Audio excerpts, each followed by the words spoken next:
Anak-anak terkasih, selamat pagi, salam sehat, serta salam sejahtera untuk kita semua. Pagi ini kita akan belajar tentang Roh Kudus menguatkan hati para rasul. Baik, sebelum kita lanjut pembelajaran kita, mari kita buka dengan doa pembuka. Dalam nama Bapa dan Putra dan Roh Kudus. Amin. Allah Bapa yang Maha Kuasa, Putramu wafat, para muridnya kehilangan pegangan hidup. Sebagian dari mereka kembali ke kampung halaman mereka masing-masing. Ketika mengetahui bahwa Yesus bangkit, mereka pun kembali berkumpul di Yerusalem. Meskipun demikian, mereka masih takut kepada para penguasa bangsa Yahudi. Hingga datanglah Roh Kudus, utusan Allah, Bapa dan Putra, yang menguatkan hati para rasul. Bapa, kami pun sering merasa takut untuk mengakui iman kami di tengah masyarakat. Untuk itu kami mohon semangatilah kami, agar dengan belajar hari ini, kami pun Engkau kuatkan seperti para rasul, sehingga kami berani bersaksi akan iman kami. Demi Kristus Putramu dan peneguh kami. Amin. O Roh Kudus, sucikanlah bibir dan lidahku dengan api ilahi, supaya aku suka berbicara mengenai Yesus. Santo Fransiskus Asisi, pelindung kongregasi SFD, doakanlah kami. Moeder Contasia van der Linden, pendiri kongregasi SFD, doakanlah kami. Santa Maria, pelindung sekolah kami, doakanlah kami. Salam Maria, penuh rahmat, Tuhan sertamu, terpujilah engkau di antara wanita, dan terpujilah buah tubuhmu Yesus. Santa Maria, Bunda Allah, doakanlah kami yang berdosa ini, sekarang dan waktu kami mati. Amin. Dalam nama Bapa dan Putra dan Roh Kudus. Amin. Baik, anak-anakku yang terkasih, selanjutnya kita akan mendengar cerita tentang anjing kecil. Seekor anak anjing yang kecil mungil sedang berjalan-jalan di ladang pemiliknya. Ketika dia mendekati kandang kuda, dia mendengar binatang besar itu memanggil dirinya. Kuda, hai anjing kecil, kamu pasti masih baru di sini ya? Cepat atau lambat, kamu akan mengetahui bahwa sebenarnya pemilik ladang ini sangat mencintai saya lebih daripada binatang lainnya. Itu karena saya bisa mengangkut banyak barang untuknya. Dan menurut saya, binatang sekecil kamu tidak akan memiliki nilai sedikit pun juga, kata si kuda dengan wajah sinis. Lalu anjing kecil itu pun menundukkan kepalanya dan segera pergi dengan hati yang iba. Sesaat kemudian, dari kandang sebelah, ia mendengar suara seekor sapi. Sapi, anjing kecil, tahukah kamu bahwa saya adalah binatang yang paling terhormat di sini? Karena istri pemilik ladang ini membuat mentega dan keju dari susu saya. Kamu tentu tidak berguna bagi keluarga di sini, ucap si sapi. Kesedihannya belum mereda. Lalu anjing kecil itu pun mendengar teriakan seekor domba yang mengatakan sesuatu kepada si sapi. Domba, hai sapi, kedudukanmu tidak lebih tinggi dari saya, karena sayalah yang memberikan mantel bulu kepada pemilik ladang ini. Maka dari itu, saya juga telah memberikan mantel bulu sebagai penghangat ketika dingin terasa menusuk tulang kepada pemilik ladang ini. Tapi Omonganmu tadi pada si anjing kecil itu ada benarnya juga, karena dia memang sama sekali tidak ada manfaatnya di sini. Satu persatu, binatang lain pun ikut meledek anjing kecil itu, sambil menceritakan betapa tingginya kedudukan mereka di ladang tersebut. Ayam pun berkata bagaimana ia telah memberikan telur. Kucing pun bangga karena ia telah memusnahkan tikus-tikus pengerat di ladang itu. Dan semua binatang sepakat bahwa si anjing kecil itu adalah makhluk yang benar-benar tidak berguna. Karena setiap binatang sanggup memberikan kontribusi kepada pemilik ladang. Terpukul oleh perkataan dari binatang-binatang lain, anjing kecil itu pun segera pergi ke tempat sepi dan mulai menangis menyesali nasibnya. Sedih rasanya. Sudah yatim piatu, dianggap tak berguna dan disingkirkan dari pergaulan, kata si anjing kecil dengan nada sedih. Ternyata tidak jauh dari situ ada seekor anjing tua yang mendengar tangisannya. Dan kemudian anjing tua itu pun menyimak keluh kesah si anjing kecil. Anjing kecil berkata, "Anjing tua, saya tidak dapat memberikan pelayanan kepada keluarga di sini. Sayalah hewan yang paling tidak berguna di sini."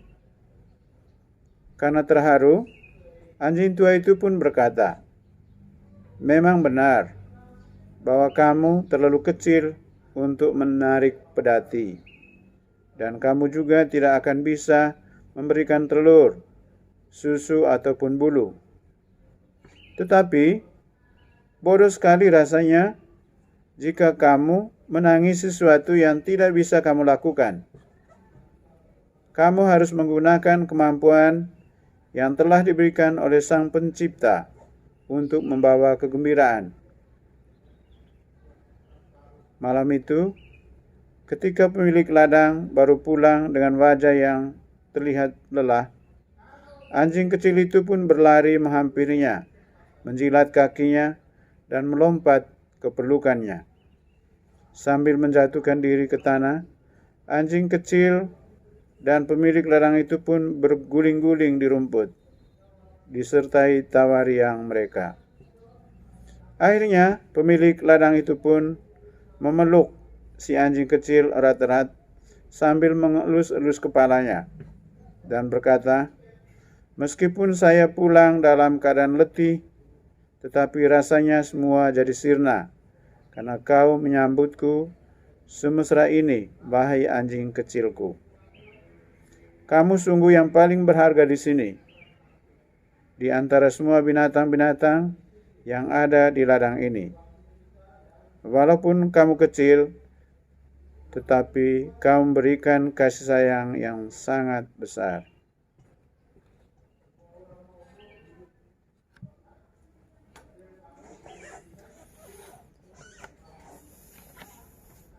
Anak yang terkasih, anjing kecil tadi mendapat ejekan dari berbagai binatang. Mereka mengatakan bahwa anjing kecil itu tidak berguna.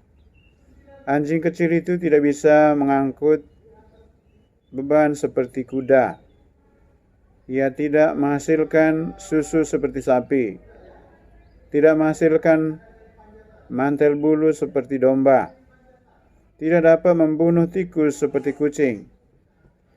Mendengar ejekan itu, hati anjing kecil menjadi ciut, dan lalu dengan perasaan terpukul ia menangis. Tangisnya didengar oleh anjing tua. Mendengar alasan anjing kecil menangis, anjing tua memberi nasihat. "Jangan pikirkan apa yang kamu tidak bisa, tapi pikirkan dan lakukan apa yang kamu bisa," katanya. Mendapat nasihat,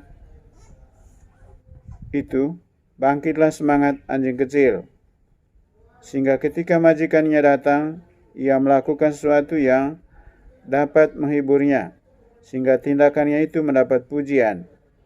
Anjing kecil dianggap binatang yang paling berharga. Nasihat anjing tua kepada anjing kecil itu baik kalau diperhatikan. Ketika orang mendapat banyak ejekan orang bisa menjadi patah semangat. Ejekan biasanya berkaitan dengan kekurangan seseorang. Ketika orang hanya memikirkan kekurangannya, ia tidak akan bersemangat. Orang yang hanya memikirkan kekurangan diri akan menjadi putus asa.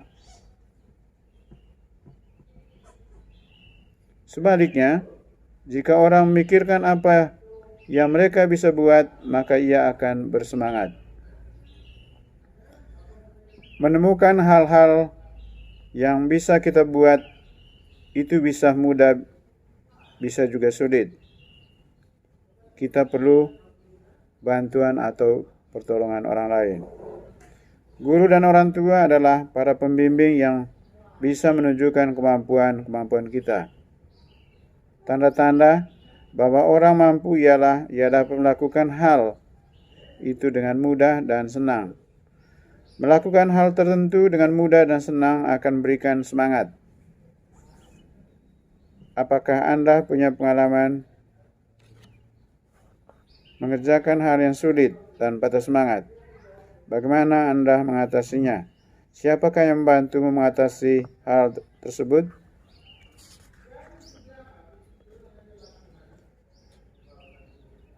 Baik, selanjutnya kita mendengarkan bacaan kitab suci yang diambil dari Injil Lukas bab 24 ayat 13 sampai 34, dilanjutkan ayat 44 sampai 53. Yang kedua, Injil Yohanes bab 20 ayat 19 dan bab 21 ayat 1 sampai 3. Kisah Para Rasul bab 2 ayat 1 sampai 15 dan ayat 22 sampai 24, dilanjutkan ayat 32 sampai 33.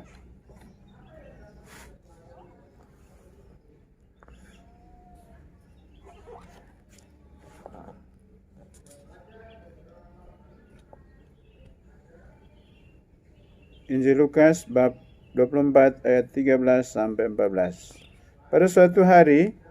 Pada hari itu juga dua orang dari murid-murid Yesus pergi ke sebuah kampung bernama Emmaus yang terletak kira-kira 7 mil jauhnya dari Yerusalem. Dan mereka bercakap-cakap tentang segala sesuatu yang telah terjadi.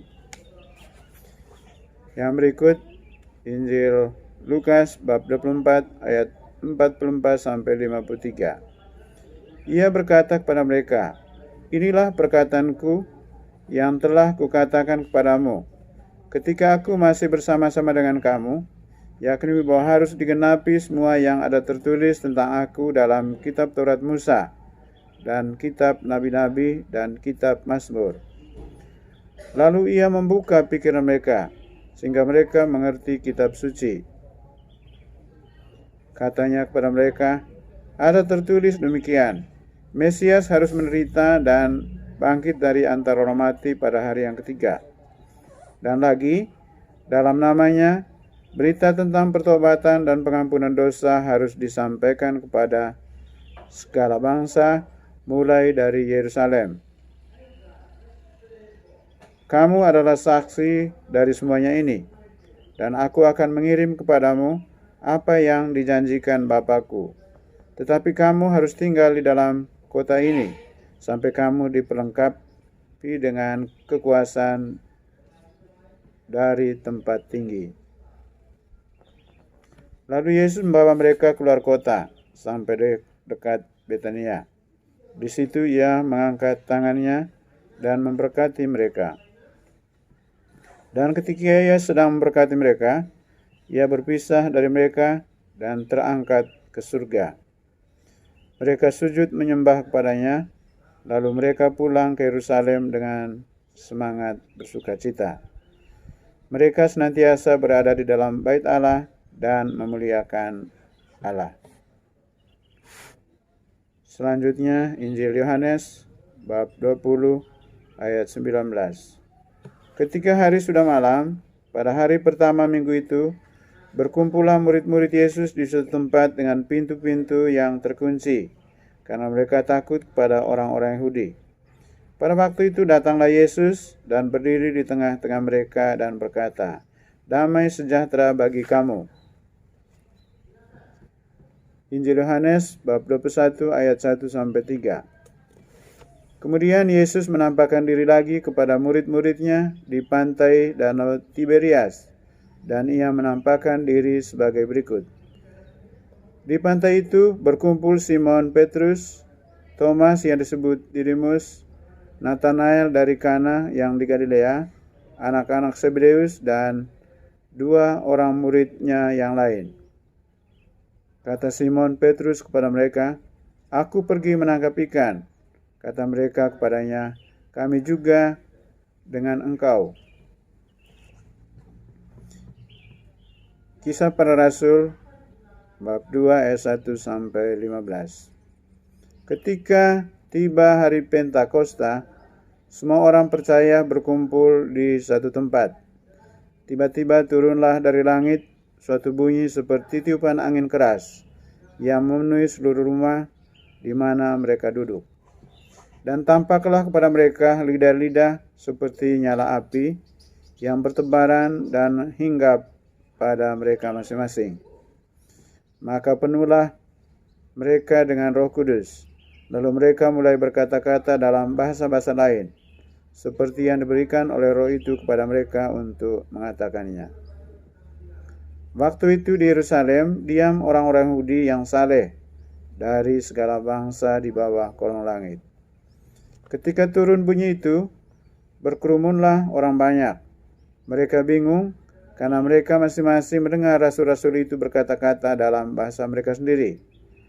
Mereka semua tercengang-cengang dan heran. Lalu berkata, "Bukankah mereka semua yang berkata-kata itu orang Galilea? Bagaimana mungkin kita masing-masing mendengar mereka berkata-kata dalam bahasa kita sendiri, yaitu bahasa yang kita pakai di negeri asal kita? Kita orang Partia, Media, Elam, penduduk Mesopotamia, Yudea, Kapadokia, Pontus dan Asia, Frigia dan Pamfilia, Mesir dan daerah-daerah Libya yang berdekatan dengan Kirene, pendatang-pendatang dari Roma, baik orang Yahudi maupun penganut agama Yahudi, orang Kreta dan orang Arab. Kita mendengar mereka berkata-kata dalam bahasa kita sendiri tentang perbuatan-perbuatan besar yang dilakukan Allah." Mereka semuanya tercengang-cengang dan sangat termangu-mangu sambil berkata seorang kepada yang lain, "Apakah artinya ini?" Tetapi orang lain menyindir, "Mereka sedang mabuk oleh anggur manis." Maka bangkitlah Petrus, berdiri dengan ke-11 rasul itu, dan dengan suara nyaring ia berkata kepada mereka, "Hai kamu orang Yahudi dan kamu semua yang tinggal di Yerusalem, ketahuilah dan camkanlah perkataanku ini. Orang-orang ini tidak mabuk seperti yang kamu sangka, karena hari baru pukul 9.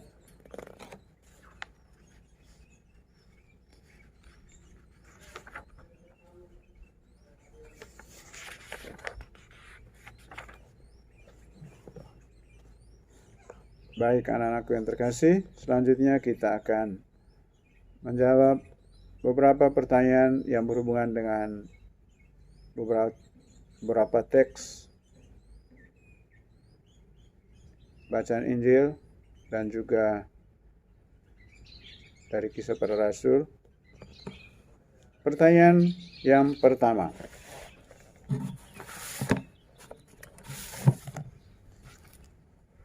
Apa yang dialami para rasul setelah Yesus wafat? Para rasul menjadi takut, cemas, gelisah, putus asa, tidak bersemangat dalam mewartakan tentang Yesus Kristus. Pertanyaan kedua, apa yang dialami para rasul setelah Yesus bangkit dan menampakkan diri? Para rasul menjadi berani, bersemangat, dan kuat dalam mewartakan Yesus. Pertanyaan yang ketiga, apa yang diminta Yesus pada para rasul sebelum naik atau sebelum terangkat ke surga? Ia meminta agar para rasul tetap tinggal di Yerusalem untuk dilengkapi kekuatan dari Yang Maha Tinggi. Pertanyaan yang keempat, bandingkanlah keadaan para rasul sebelum dan sesudah Roh Kudus turun kepada mereka. Keadaan sebelum Roh Kudus turun pada para rasul mengalami ketakutan, kecemasan, gelisah, dan iman mereka guncang kepada Yesus. Mereka putus asa, kecewa, dan lain-lain. Sedangkan situasi setelah Roh Kudus turun ke atas para rasul adalah para rasul menjadi kuat, berani, bersemangat, tidak putus asa, tidak kecewa, tidak stres lagi dalam mewartakan Yesus.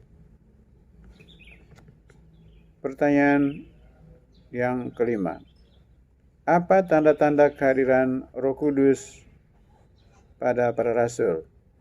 Yang pertama, tiupan angin keras sebagai lambang kehidupan. Yang kedua, lidah-lidah seperti nyala api sebagai lambang semangat.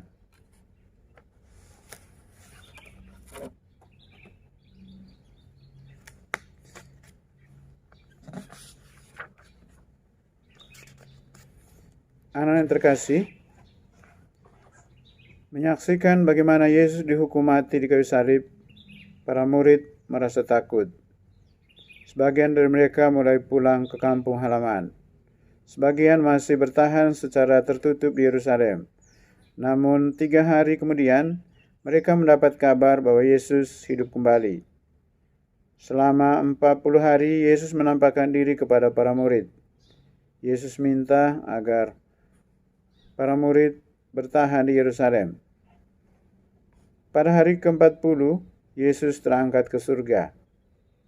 Pada hari ke-50 sesudah kematiannya, Roh Kudus turun atas para rasul. Sesudah menerima kekuatan Roh Kudus, hati para rasul terkuatkan, sehingga mereka berani bersaksi akan Yesus Kristus.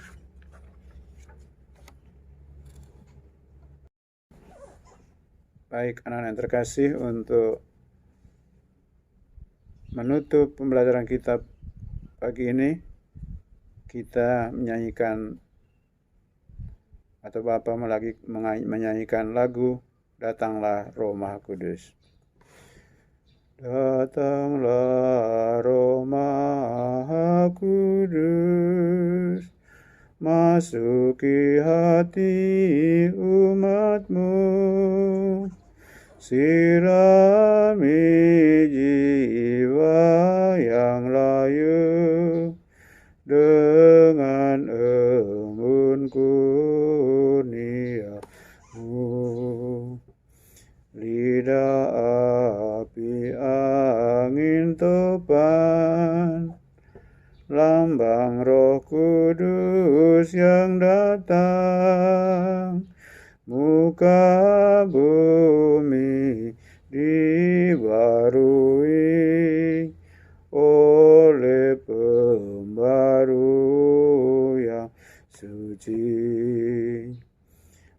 Kristus, ajari kami bahasa cinta ilahi.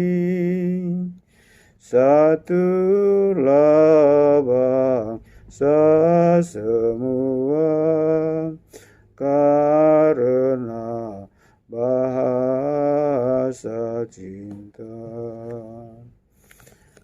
Dalam nama Bapa dan Putra dan Roh Kudus. Amin. Santa Maria, pelindung sekolah kami, doakanlah kami. Salam Maria, penuh rahmat, Tuhan sertamu. Terpujilah engkau di antara wanita, dan terpujilah buah tubuhmu Yesus. Santa Maria, Bunda Allah, doakanlah kami yang berdosa ini, sekarang dan waktu kami mati. Amin. Dalam nama Bapa dan Putra dan Roh Kudus. Amin.